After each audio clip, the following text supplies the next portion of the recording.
Welcome. Welcome to everybody who's come out tonight. Thank you for being here. Welcome to everybody who's joining us on the webinar. Thank you for joining us in that way. This is, again, something new. There's always something new in COVID. And so we are doing a hybrid event with real-time, in-person, and remote. We're very glad that Anna is able to join us in this way.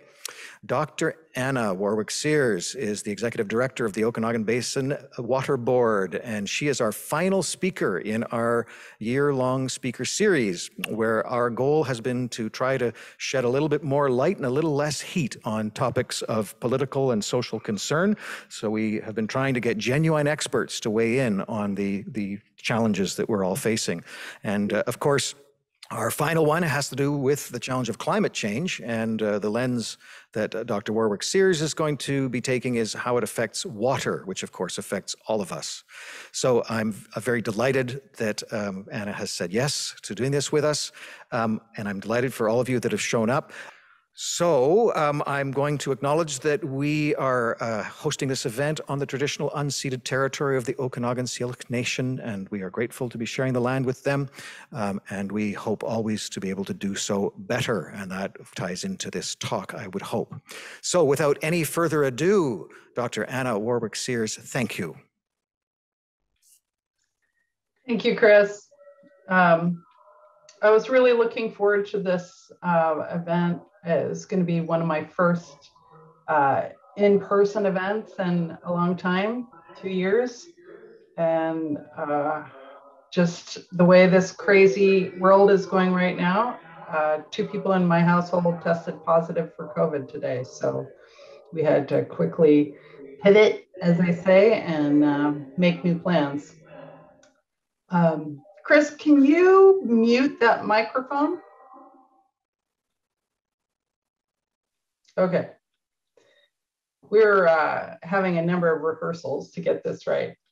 But I wanted to talk about water and climate change right now because it is increasingly occupying my life, my work, my thinking, and it's really the main thing that I want to talk about to anybody right now. So it's pretty complicated. I'm gonna try and take it slow, but I really look forward to your questions at the end because there's a lot of complexities in how we go forward from here. So I'm gonna share my screen and hopefully this all works. Trying to keep it pretty simple. So as Chris said, I'm with the Okanagan Basin Water Board. For those of you who aren't familiar with the Water Board, we are a local government organization, and we were started in 1969, 1970. Our legislation became official in 1970. So back at that time, it was considered to be very unusual, progressive to develop a watershed organization. So an organization that worked on the geographic boundaries of the watershed, the area where all the water flows in together.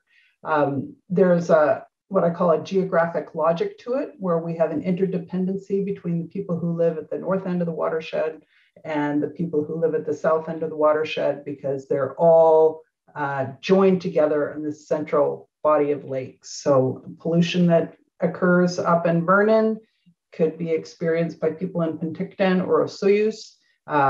Conversely, there's a lot of movement upstream of things like fish and other kinds of wildlife that are moving from the south to the north. So it's really an interconnected system. So there's a lot of talk right now in British Columbia about bringing in more watershed organizations, but at this point, we are the most fully formed and have been going on for the longest period of time. The board itself is primarily made of local government elected officials. So we have 9 board directors that are appointed from each of the 3 regional districts. We also have a director who's appointed by the Okanagan Nation Alliance, one that's appointed from the from the Water Supply Association of BC and one that's appointed from the Water Stewardship Council, which is a formally established advisory body to the board.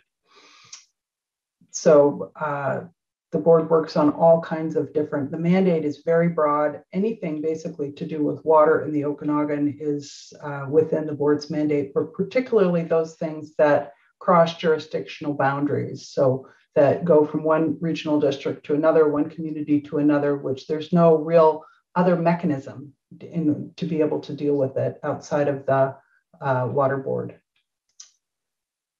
This is just a little refresher on the, like it's a schematic of the watershed. And one of the most important things about this to note is that we are a snowpack driven watershed.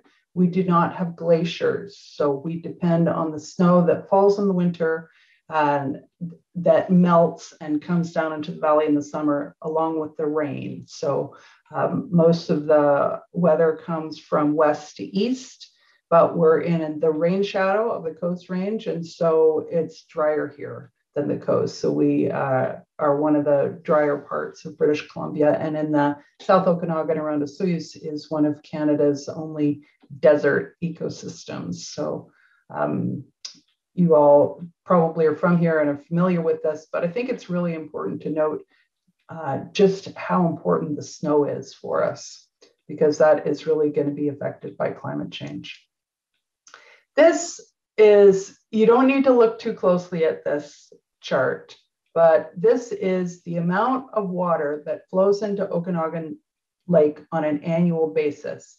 This tall bar, sort of toward the right of the screen, that's 1997. That is the highest amount of inflow on record. You also may remember that 1997 was not a really dramatic flood year. The three little bars over here on the left, those were the drought years of the late 1920s and 1930s. The big flood year that I'm going to be talking about recently, 2017, was not like a dramatically wet year. And you see that this last year of 2021 was really pretty dry in the big scheme of things. So we have this intensely variable set of water climate factors that is affecting how much water we get each year. And the variability is increasing. And that is one of the things that people are seeing and predicting with climate change, this increased variability. And this chart is really showing that variability intensely, but it's also, it leaves out some things because there's a lot of variability within each year about when we get the water and what form it takes, if it's snow or rain, and how well we can manage around it. So that is an important part of the story that we will also get into.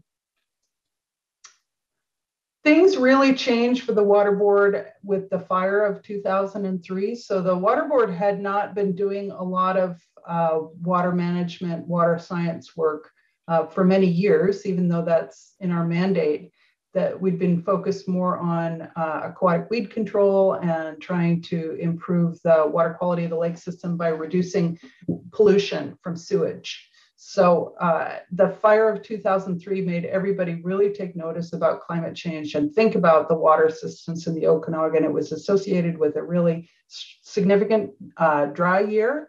And so the people at the regional district working with members of the community decided that the Okanagan Basin Water Board should go back and start doing more broader scope of activities related to science and climate change. And so that really expanded a number of the programs. I was brought in to run this new initiative in 2006. Took a little while to get it set up. And this is what I've been working on since that time. So I've been here for 16 years. Now, so we've already talked about how the Okanagan is a relatively dry ecosystem. And the other thing that's really an innate tension of the system is the fact that there's all these different needs and uses for water. So we have the agriculture. Grapes actually use quite a bit less water than some other agricultural crops like apples or cherries use quite a bit more water. But this is a beautiful picture, so I'm using it to symbolize the agriculture. This weird picture on the lower left, it took me a while to figure out what it was when I first saw it. This is actually a golf course in a Soyuz. So you see the greens contrasted with the desert scrub there, and really highlights the contrast in what happens when you put water on this landscape. So golf courses are one consumer of water. They're not the biggest consumer of water, but I just thought this picture was terrific. I have this photo of the Orchard Park Mall sign just as a symbol of human development and human expansion. A friend of mine who's an old orchardist from Kelowna, she said that that was some of the best orchard land in the valley, and they put the mall on it and called it Orchard Park, but that's another story. And then the lower right is a picture of kokanee. So kokanee, they spawn both in the lake and in streams, and I just have them in here as a placeholder for all these other salmonids. There's the Okanagan Nation right now is bringing in a whole lot of ocean-going salmon, reintroducing them into the lake system, which is really an incredible environmental success story about how you can bring back these populations into Okanagan Lake, into the streams that feed Okanagan Lake. And it's kind of an environmental miracle that we can restore those fish populations. But there's a tension here between all these different uses of water. And in particular, it's exacerbated by the fact that this is the chart of the water demand with all the different weeks in the year. So the middle of the peak here is, around July and August. You have this huge peak demand. This represents all the water from agriculture, all the water that we're using in our on our yards, golf courses, parks.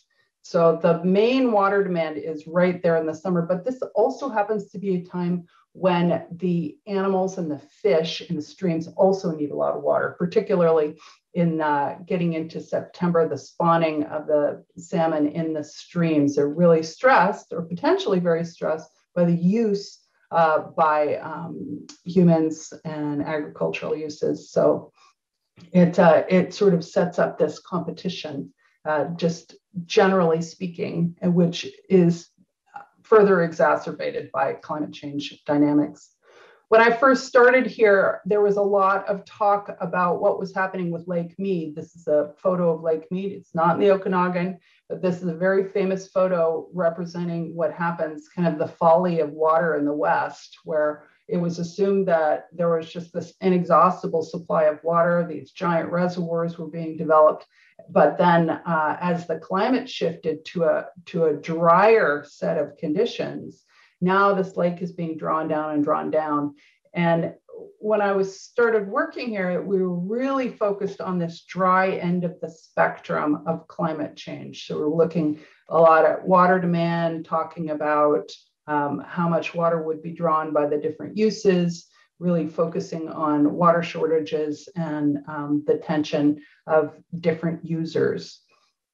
Okanagan Lake is a natural lake. We would not be able to draw it down like this, but it's still this picture of Lake Mead emphasizes, this is a pattern that is being played out across the west of North America.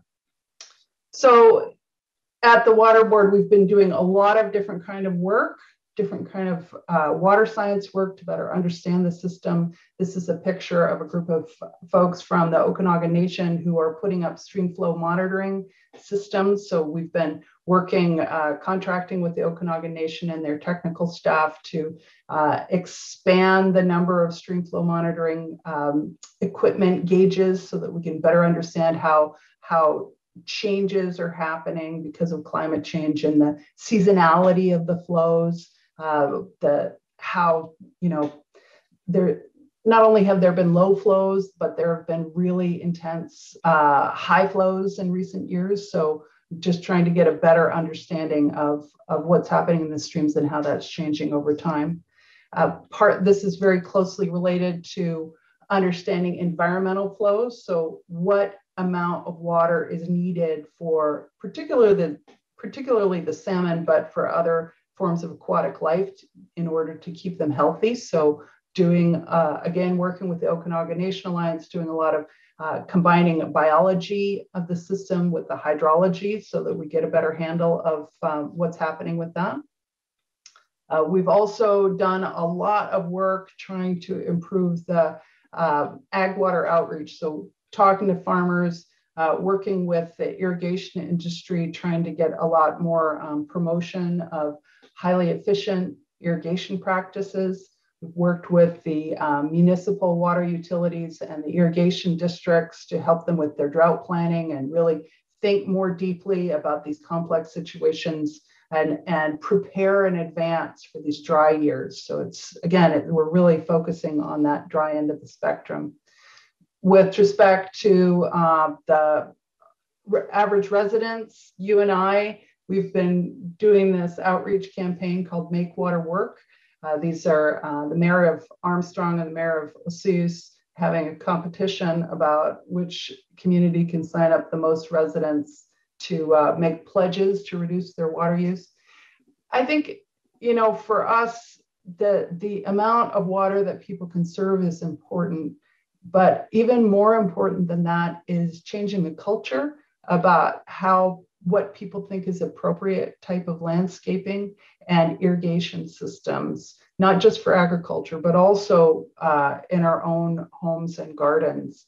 One thing I always think about in my own garden is just being prepared. If I have landscaping, if I have plants that are tolerant of low water use, then when there is a drought, when I have to cut back my water use, it won't harm the plants the same way it would be if I was trying to grow something that had a really high water demand. So this is trying to get people to shift their, you know, over time, shift their landscaping to something that is more suited for our semi-arid environment. And that's a big part of that whole outreach campaign.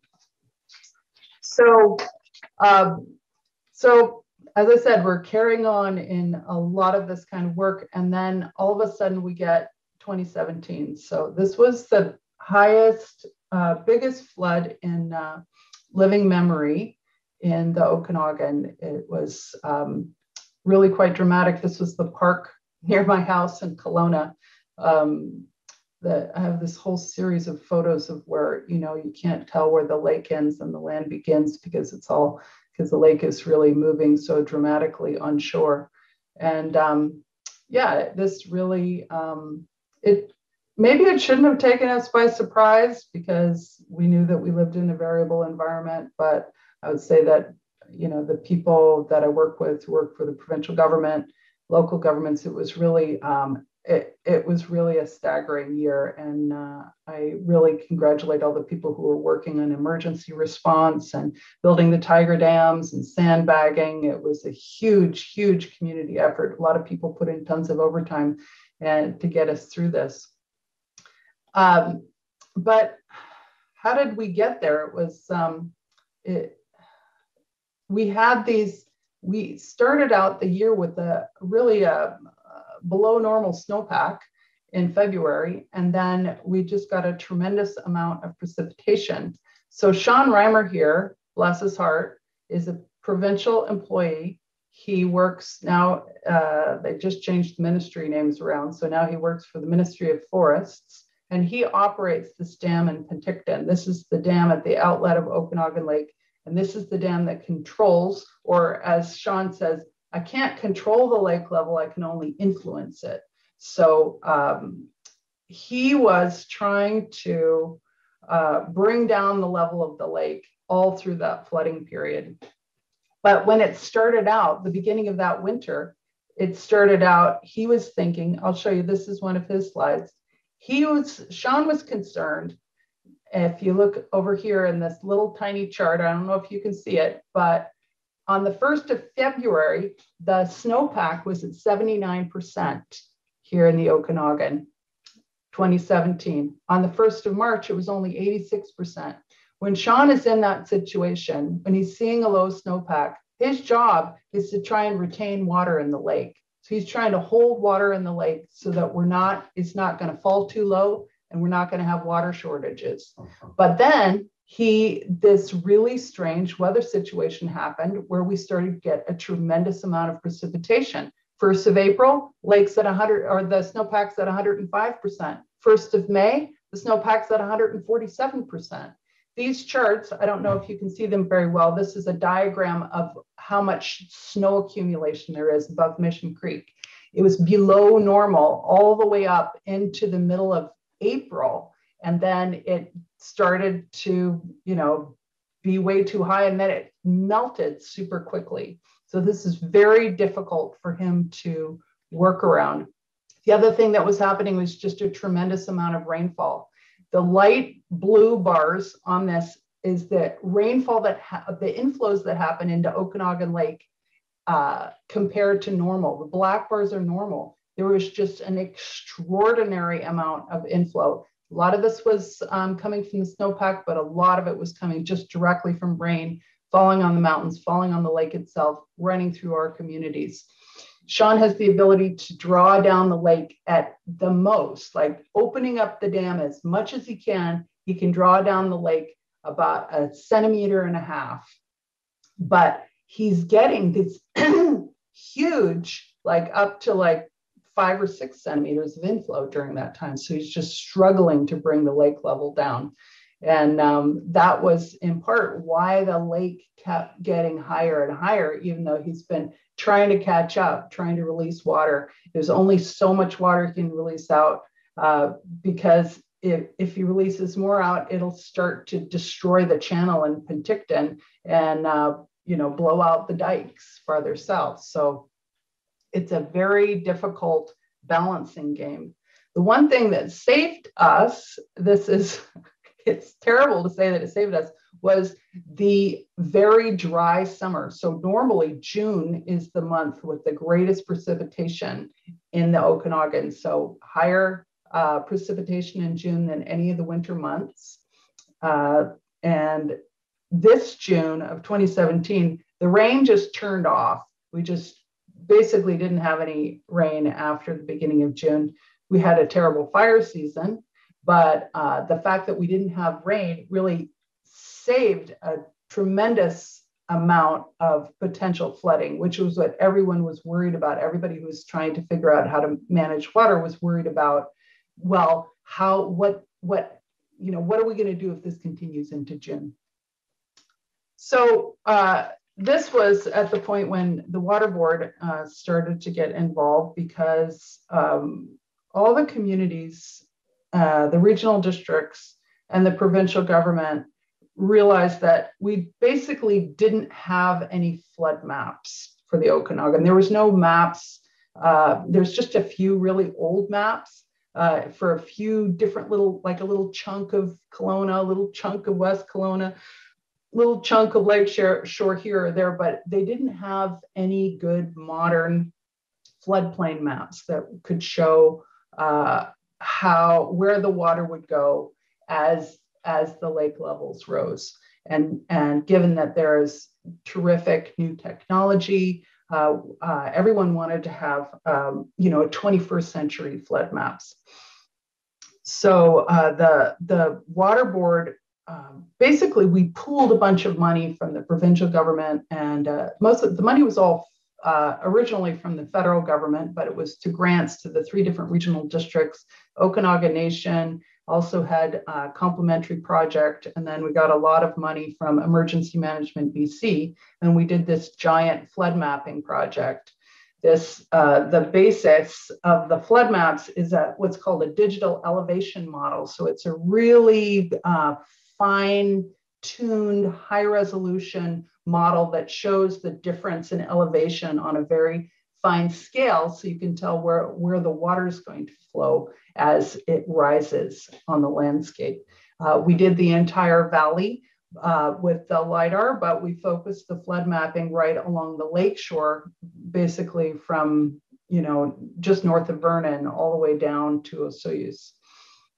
But this LiDAR has since been used by a lot of other communities, including the community of the city of Vernon. in order to look at like the flooding along Vernon Creek and BX Creek, because it can show where the water will flow if it goes over the edge of the bank in the channel. We created this Okanagan flood portal with a whole lot of information, flood history, there's historical photos of flooding, who's responsible, how to prepare, how to recover, all of these things. And then as part of it, there is also the actual flood maps. So if you look at the flood map of Vernon, you can see that this is the hatched areas are the areas that would be affected by waves coming off the lake. It's quite a big area, but if you think, if the lake is really deep and the water, the waves come on the lake when it's high, it can really affect a lot more properties than when the waves come when the lake is low. This floodplain that it is showing is called the design flood.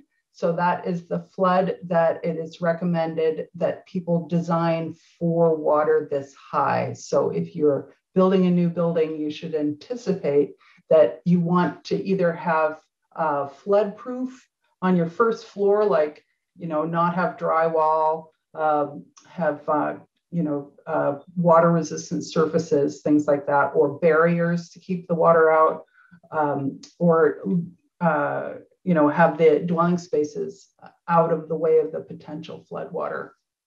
The way that they calculated the design flood was to look at the flood of 2017, then add climate change factors to it. So climate change, we're expecting more intense rain events, more intense high water events. So they add on a certain number of centimeters in height to provide that climate factor for mid-century, because they figure that any buildings that are built now you want to make sure that they're still going to be out of the flood waters in mid-century.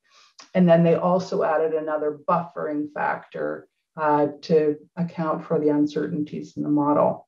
But basically, all of the climate projections that they did, looking at how frequently these floods are going to happen, how high the floods are going to be, is that the floods are going to come more and more frequently from now through mid-century to the end of 2070 and onward. So climate change is exacerbating flooding.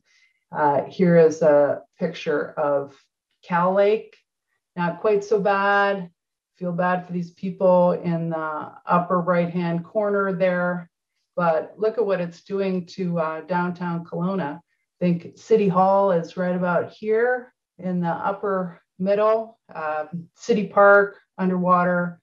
This is all, Mill Creek is this blue squiggly line that runs through this very densely populated community.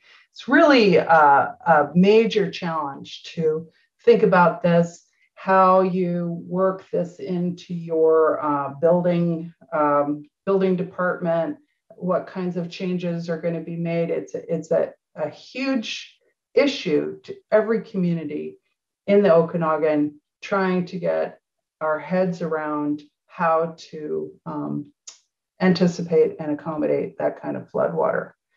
But this is when I said this gets kind of complicated. The engineers who were creating these flood maps, they looked at the climate models. They looked at how the water was anticipated to flow on the land. And they said, given the current way that the lake is being operated, the current way that Shawn Reimer, who operates the dam, he normally, how I said he was anticipating that it was going to be a low snowpack year, so he was holding more water in the lake. He also has the ability to reduce the level of the lake in the winter to allow more room if there's a big snowpack. But he can only do that at certain times of the year. He can only do that to certain, he can only draw the lake down a certain amount and no lower because of a lot of issues having to do with environmental issues with the fish, concerns about exposing docks, all these things. So Shawn has this whole set of operating orders for the dam.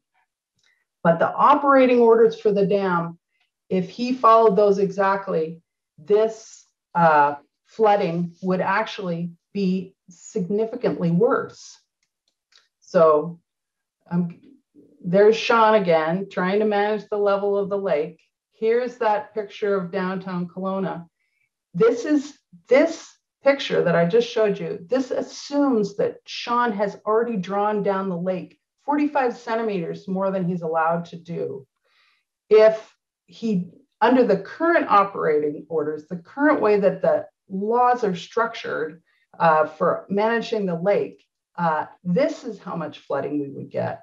So when we did the flood maps, we made a decision that we had to expect that the dam would be operated differently.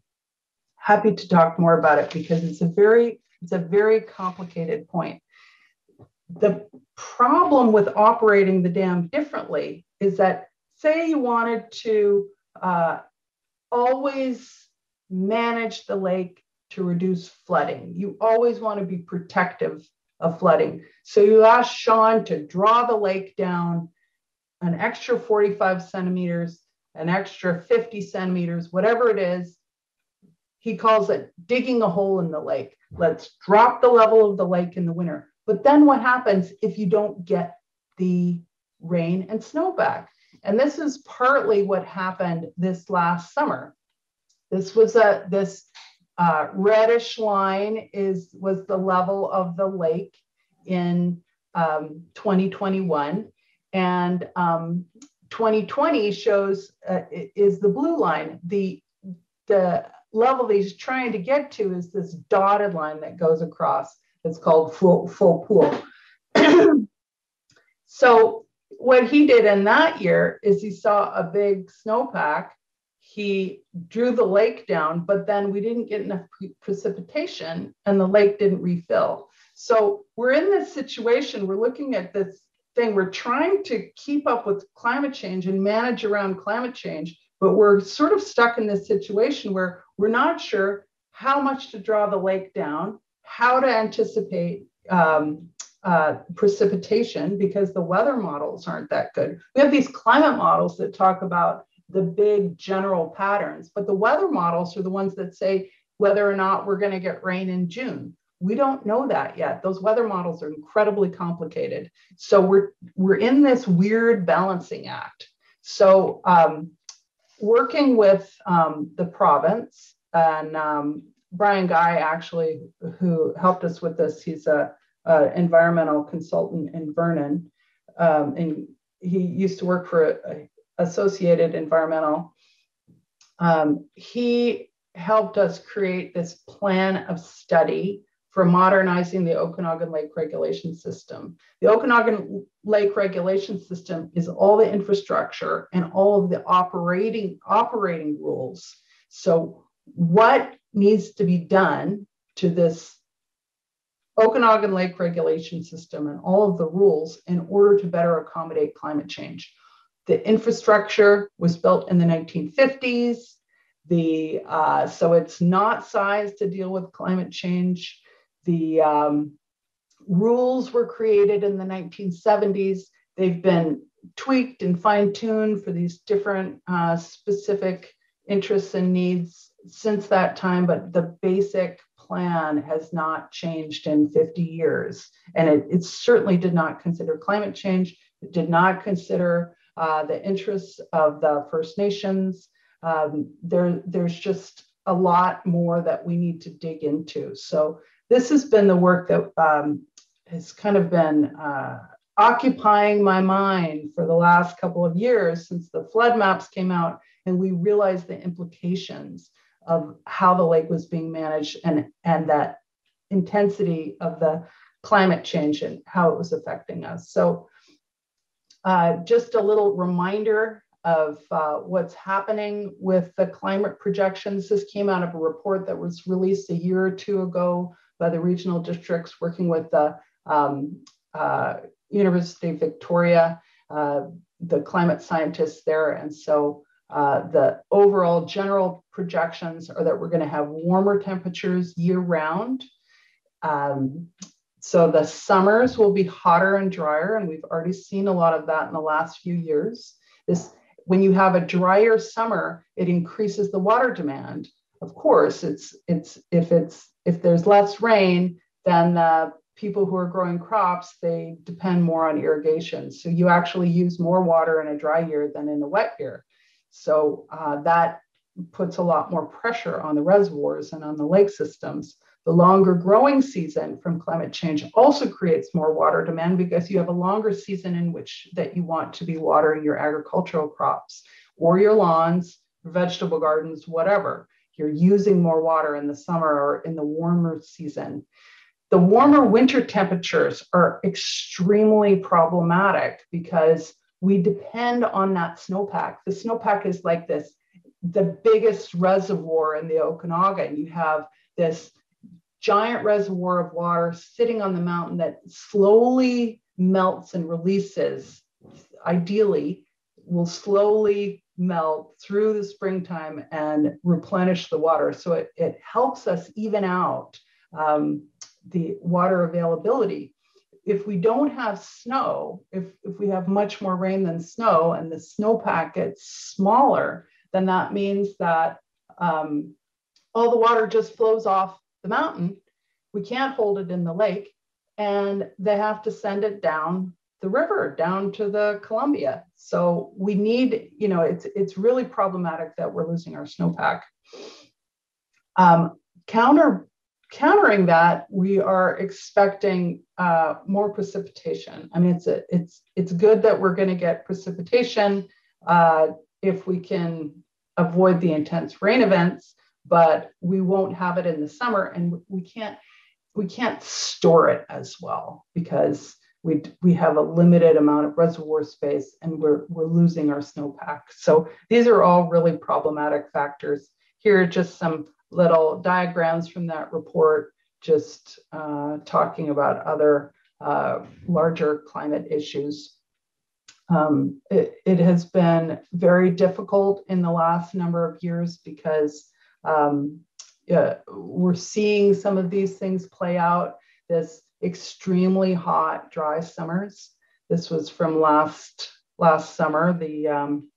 This is the Drought Portal. You can look on it online at any time in the summer. The other really weird thing that I wanted to point out here is this flooding event that happened in November. It was just so shocking. We didn't really get it in the Okanagan, but this is a chart showing the flows of the Similkameen River from January to January. So you see in the middle there, that big kind of fat hump, you see the normal flows going up, April, May, June. This is all really within the expected flows for the Similkameen. And then you get this incredibly anomalous peak flow. It's coming down the Similkameen because part of the Similkameen, the Tulameen River joins with the Similkameen, and the Tulameen is not in that rain shadow like we are. So it got some of that big weather pattern that hit Merritt so hard and hit the Fraser Valley so hard. But it's just, it feels like these kind of weather events are just breathing down our neck, frankly. So the challenge, and the reason why I like to talk about this to everybody is because it's not the water board's challenge, it's not the province's challenge, it's all of our challenge. We're living in these communities, and we're going to have to figure out how we're going to accommodate these massive changes to the water system. And when I say the water system, I mean like the hydrological system. There's of course, challenges to the Greater Vernon water utility. There's challenges to, managing the smaller systems, but the big system, the big picture system is it's very complicated to know what kind of choices for people to make. This is a photo, not in the Similkameen. This is the city of Grand Forks after the massive flood that they had in 2018. It ended up that the best that they could figure out to do was to buy out a bunch of houses in this one part of their community and turn it into a park. It was terrible for the people who lived in those houses, but that was the best solution that they could come out with at that time. Other solutions that or I don't know, I shouldn't say solutions, choices that, we might make, or that might be, thrust upon us because of the weight of circumstance, is to just become more used to having these intense summer water shortages and having to dial back our water use. And in that case, that would happen if Shawn Reimer or whoever's operating the dam was always drawing down the lake in the winter, and maybe it doesn't refill all the time, and then we have to deal with these water shortages. So this is one of the things that's in the balance. The other thing, these incredibly beautiful salmon that are coming in here, we have to think about the conditions that optimize the health of these fish. The fish, if the water in the river and the streams, the Okanagan River, the streams that flow into the system, if they get too low, then the eggs can dry out, and the fish die that way. If they're in a flood condition, you can get these massive flows that just scour out the eggs. So it's trying to figure out how to balance the system to accommodate everything that's happening with the people around the lake, but also considering this incredibly important environmental aspect. And then another thing, one of my final slides, is to look at how we've accommodated land use. So the photo on the left is the Okanagan River channel in Penticton. You can see the airport, kind of the lower left, Penticton. You can see how the Okanagan River used to have this massive wetland along it, and that when it flooded, the wetland would fill up, and it would, absorb a lot of that water and slow the water down, slow some of the force in it. The photo on the right is, you see this, pretty much straight diked channel that has allowed a lot of accommodation of neighborhoods.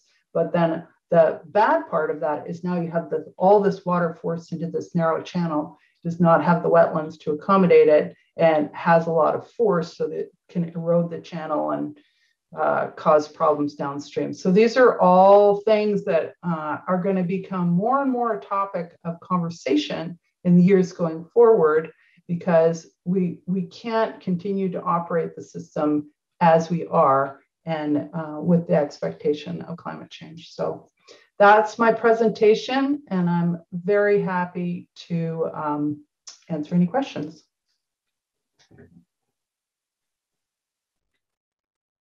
Thank you for your presentation, Anna. It was really enlightening. In our area, we have a number of old dams that are due to be decommissioned that we keep hearing chatter about. And I'm wondering about the impact on our future and our water systems. If that happens, should it happen? Can it happen? Will it happen? I'm just curious. Well, it's a great question. I think it completely depends on the condition of the dams and where they are, because in some cases, and this is true for dams throughout the West, is that you get, excuse me, Chris, can you mute that mic? It's just I hear an echo of myself. If you get a whole bunch of gravel and sediment trapped behind the dams, the dam isn't really doing anything effective. It's just, it can create kind of, it creates obstacles for environmental, like fish trying to get up it, doesn't hold water, and can also create, a risk to downstream communities. Like there was that big dam failure in Oliver. It actually was a pretty small reservoir with an earthen dam, and they had a dam failure, and then there was that giant mudslide. So it's, each dam that's being decommissioned is a special set of circumstances. There's probably some areas in the Okanagan where we could build the reservoir dams higher and store more water. And in some areas that would help with their water supply.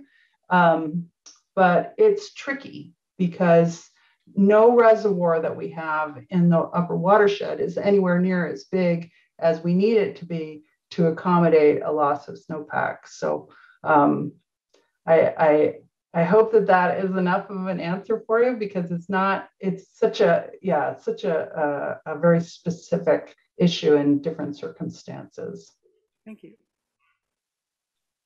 So Chris, did you want me to answer some of the questions in the, okay, he's given me the thumbs up. So I think it's a little unfair that Hannah Rempel has asked me these two questions, because she was my student this year and she's just trying to get me in trouble.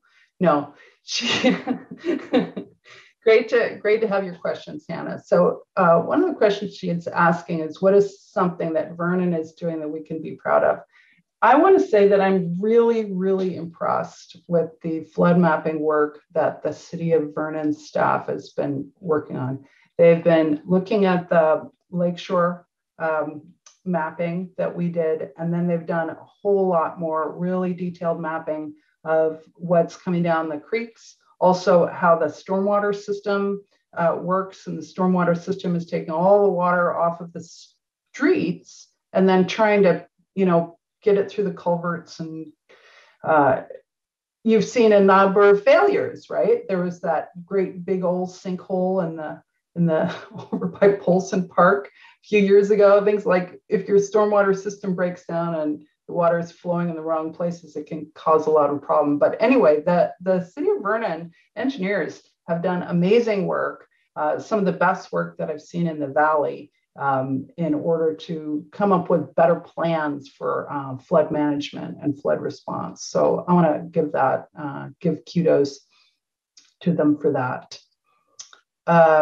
Do you want to take another question from the floor, Chris, or shall I keep reading off the questions?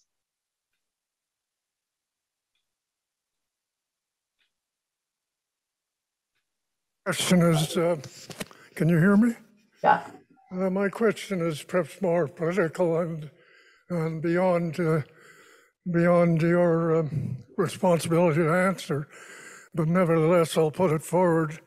I've lived here a long time, and I've seen the population of the valley go from 30,000 to over 300,000. I've seen where the demand for water seems to be increasing, not tapering off or reducing. And many people I ask have the same inquiry I have. If we keep on with the present trends, something's going to happen. We're going to run out of water, or something serious is going to take place. Is there a is there an answer to that? The second point, and it's just a comment, is that if you look at the crisis in Russia and Ukraine today, the repercussions for agriculture are severe, and they're going to be worse. And Russia and Ukraine and China and Canada are probably 4 or 5 of the largest wheat producers in the world. And if you get Russia and Ukraine out of the way, there's the potential for unrest and more than that. What I'm leading up to, if I can make my point, is that the effects of that are going to be reflected here eventually for more demand for agriculture locally. And instead of importing stuff from California, where they have monocultures and maybe having their own shortages, the demand here in the Okanagan, I think, will increase for agricultural production.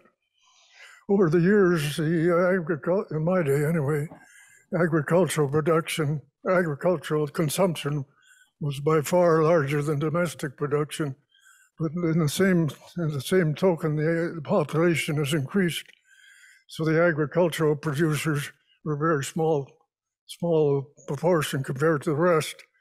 And if you know the development industry has very strong pressures and is very effective at getting their way. And I guess that's a concern about, and I don't know what you want to answer, but that's a concern about agricultural production.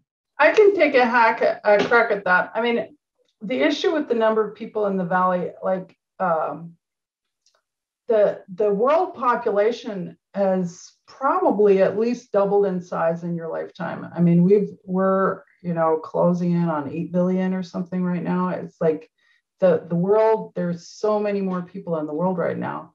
And it is almost impossible to stop people from moving around. There's ethical issues, there's, social political issues.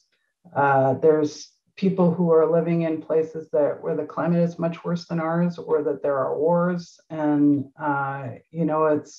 it's very hard to tell people, we're shutting the doors, no more people can come here. So, I mean, I would say it's basically impossible. The one bright light, if, it's sort of ironic, is that we waste so much water in the Okanagan, just as in our residential use, that there's capacity, right? If we use less, it will go farther, and then we won't run out. And I think that is strongly linked to agriculture and our food security, because that is certainly something. It's not just the war in Ukraine. It was like the supply chain issues with COVID, and then the supply chain issues with those horrible floods in November, and that, the freeways being cut off, and realizing that, we need to have more local food supply. We need to prioritize water for the local food supply. So there's also ways that we can improve the efficiency of the agricultural water use and support food production here in the Okanagan. I know that a lot of people really take that seriously, and they want to, continue to maintain its priority. But this is exactly the type of conversation that we need to continue to have. That the Water Board has no authority over what anybody does in the water. What we do is we enable people to we try and help people find solutions. We try and get the science together. We give people the tools that they need. We help establish a platform for conversation, but we can't really, we can't just do it. This is a multi-community thing. Everybody has to be part of this conversation. Okay, I'm gonna jump over here to some of these other questions. Rick Palin had a couple of questions. One was significant higher elevation reservoir options identified. I think that there's some people who are looking into that, but I haven't heard of anything really significant. Chris Harwood Jones would like to answer this question live. It just said no. Okay, he says no. But the other question that Rick has is, are there any minimum flow, maximum flow obligations with the Columbia River Treaty that significantly impact our management today? And the reason why I wanted to answer this is because I'm on the Osoyoos Lake Board of Control. And so I know this 100% is that we have no obligations for the amount of water that we release. There's no legal obligations for the amount of water that we release or don't release into the US south of the Okanagan. That being said, we're not part of the Columbia River Treaty. The Okanagan flow is tiny. It's minuscule even compared to the Similkameen, which joins the Okanagan River just south of the border.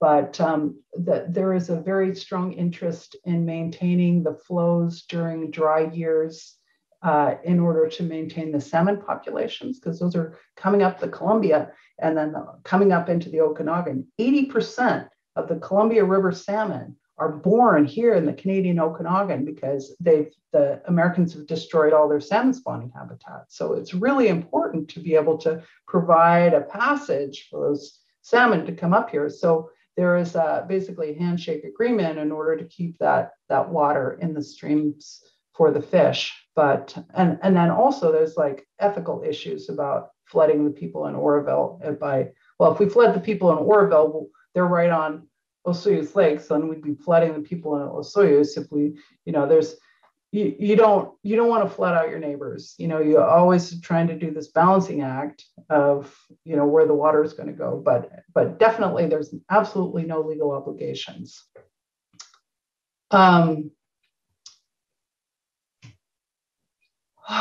Let's see. We have a lot of questions here. I'm still working on in the Q&A box. If people are writing them in the chat, it might be hard for me to juggle the different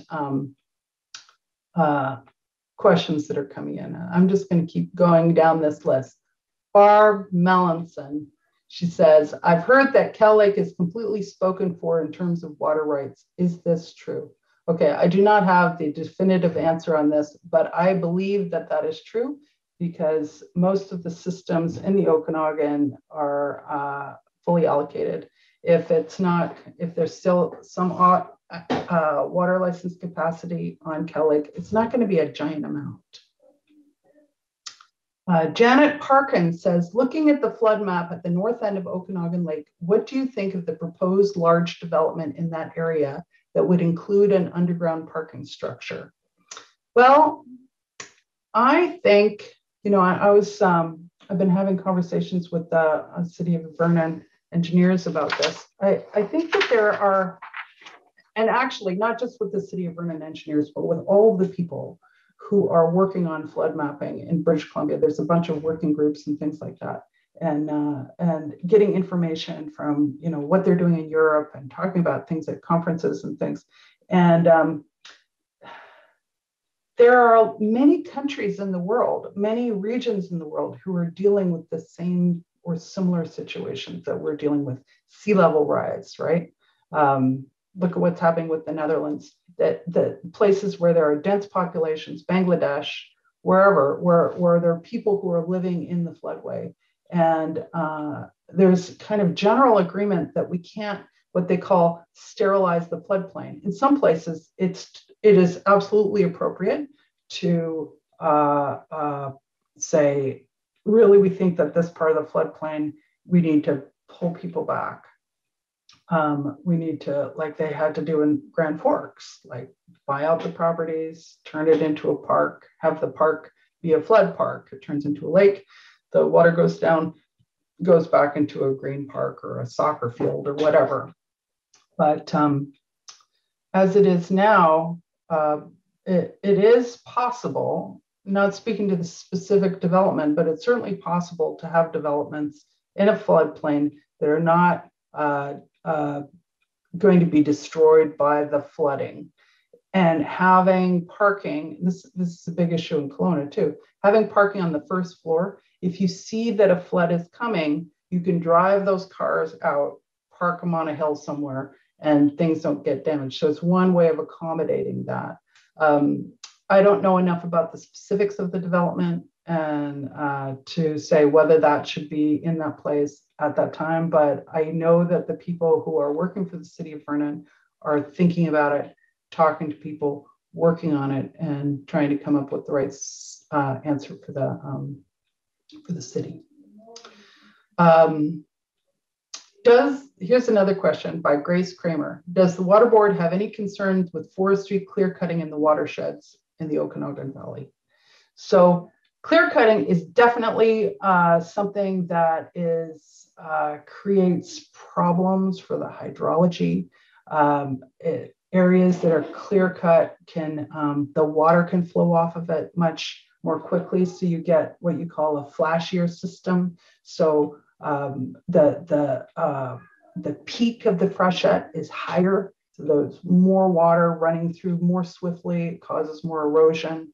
There are ways that you can do logging that reduce, that aren't clear cutting, that kind of slow the water down. There are logging practices that you can do, the kind of setbacks that you have from streams. There are ways to do forestry that are not as impactful on the land.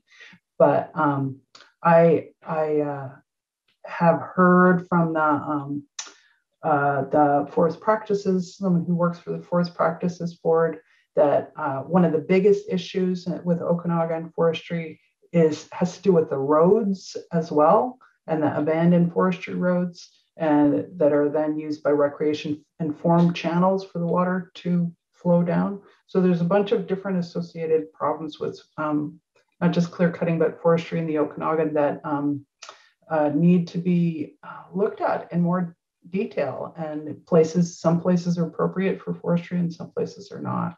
So it's one of those things that we have not done any studies ourselves looking at the cumulative impact of the clear cuts on the flows, but that's something that we have in our work plan. You know, I said that we had that plan of study. That's one of the things that we want to look at in the plan of study to better understand the impacts of that forestry practices on the hydrology and how that kind of intermingles with climate change.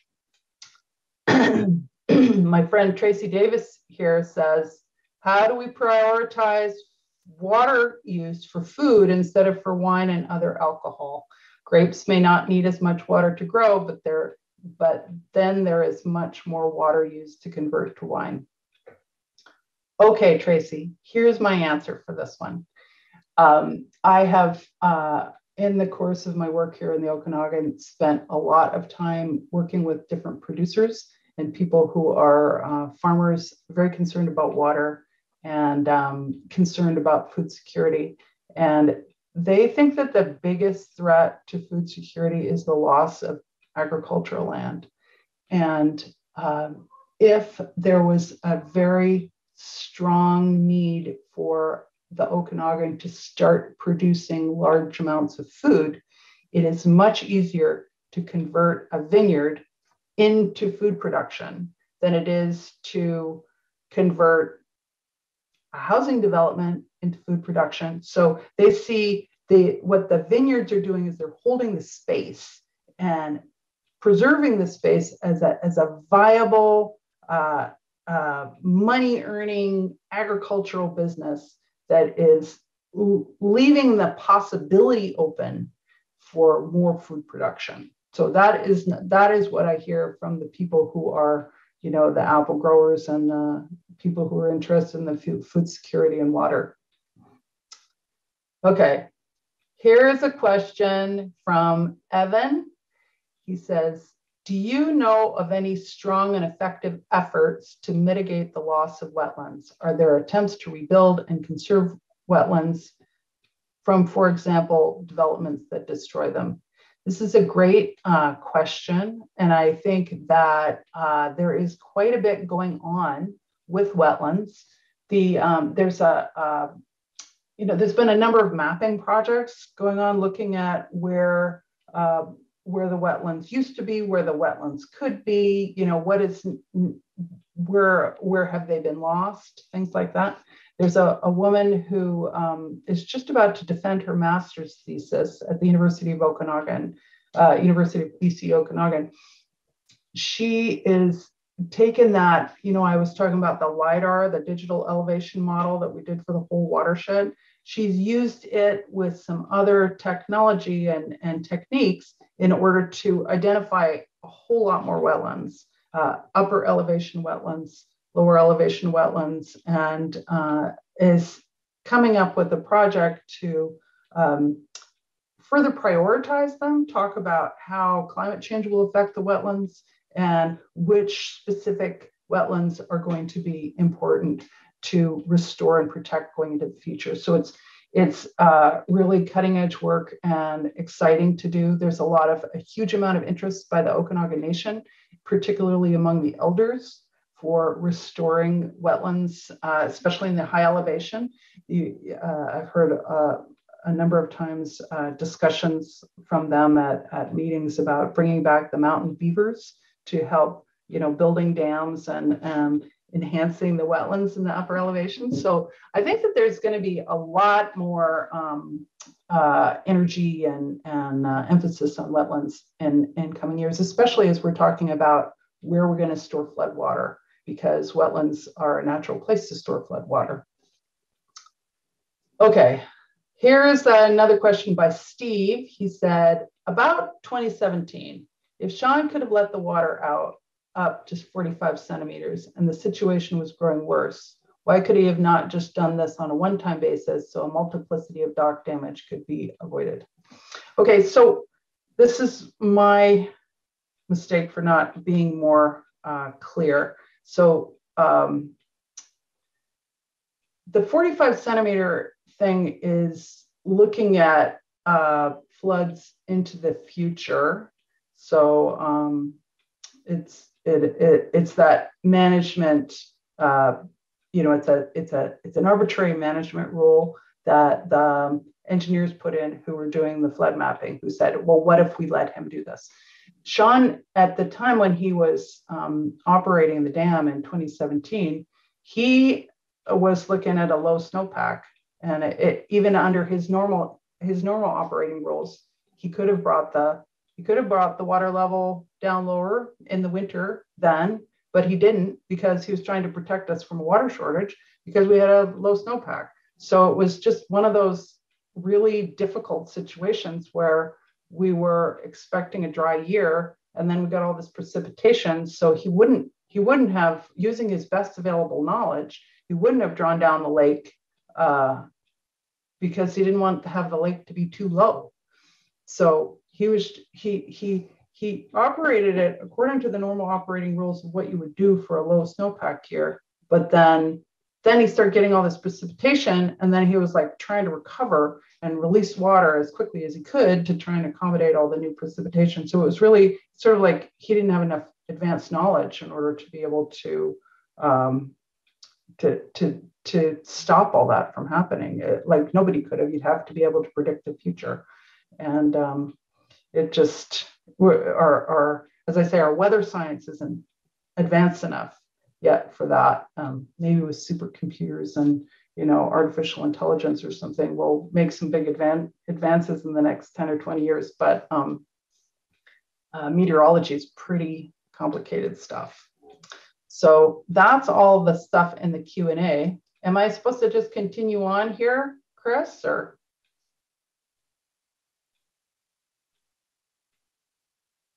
Oh. Okay, I'm getting mixed up between the chat and the questions. The chat is too complicated for me to follow, Chris. So anybody who has a question, I see Elaine here has put a question into the Q&A, so I will address that. And if people have, anybody's put questions into the chat, if you could please retype them into the Q&A, and then I'll be able to get them more easily. So Elaine has asked, are there any incentives, i.e. government program or tax, for us to change our 30-year-old house water system into less water use? For example, our water tank is on the lower floor and we waste water, bringing up warm or hot water every time we need warmed water. We have a sewage field in the backyard, but our subdivision is potentially sending a lot of waste water down the mountainside on which we live into Okanagan Lake. So with respect to the sewage, so as I said, the Okanagan Basin Water Board has worked for many years on sewage, getting people switch from septic onto community sewer, and helping communities build wastewater treatment plants. So we do that with this big grant money sharing thing between all the different communities in the Okanagan. And so yes, there are grants that go to communities who are getting people signed up for community sewer, City of Vernon, for example. And I believe depending on which neighborhoods are getting the sewer, I believe that the timing of it, I don't know, I can't remember the exact policy, but in some circumstances, I know some communities have passed those grants onto their residents in order to provide an incentive to hook up. So there are sometimes some incentives for individual residences to do that. With respect to the inside of the house, I have not heard of that at this time. I know that there's a lot of incentives that are coming out from Fortis and BC Hydro, trying to get people to reduce their energy use. And some of this, there's a close connection between water and energy, particularly in the households, because it takes so much energy to heat water, and also it takes a lot of energy to pump water and to clean water. the drinking water treatment plants that we get a lot of the water for our households, they use a lot of electricity in order to clean the water. And so there's a lot of interest by these bigger entities like Fortis and BC Hydro to help people with the energy reduction. So I would not be surprised if in the future there was incentives for things like that, but I have not heard of any at this time. And it looks like Chris himself has come to the microphone. Hi. Not to ask a question, but to just say we are just about out of time. So we've had lots of questions. It's been really rapid fire. You've been great. Thank you. Is there any final thought you have for us before we sign off for tonight? And this was something also that I didn't answer both of Hannah Rempel's questions. She also asked about what can people do. I think the most important thing is to stay engaged, pay attention as much as you can. There's usually quite a bit of media coverage out there about what's happening in water, but I know that there's so much information in our lives right now. I feel like we're reaching some kind of critical pathways of decision making. Decisions will happen in your communities.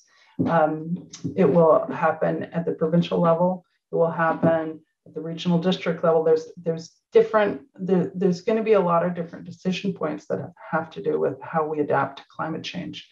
And I think the more engaged the citizenry can be, the better those decisions will be. So that is my top recommendation for right now. Okay, then on behalf of all of us, thank you so much for being with us this evening, sharing all that information. It'll take a while to process. I will put this on YouTube. It'll appear on the All Saints YouTube channel. You can get to it. It's me that has to edit it and upload it, and I won't be able to get to it until a day or two. So give it a day or two. You can get to it through our church website, allsaintsvernon.org, and then there's a link to media. You can find your way to our YouTube channel from there, and then it'll be in the list of videos that we have available. So send me the link too, Chris. Yeah, I just don't, I may be able to send the link out using the Eventbrite mechanism to all the ticket holders. So I'll try to find out how I can do that after the fact, and so you can get the link as well. But I'll do what I can. And in the meantime, if you don't hear from me, just check the website and it should be there eventually. So thank you and have a wonderful evening. You too.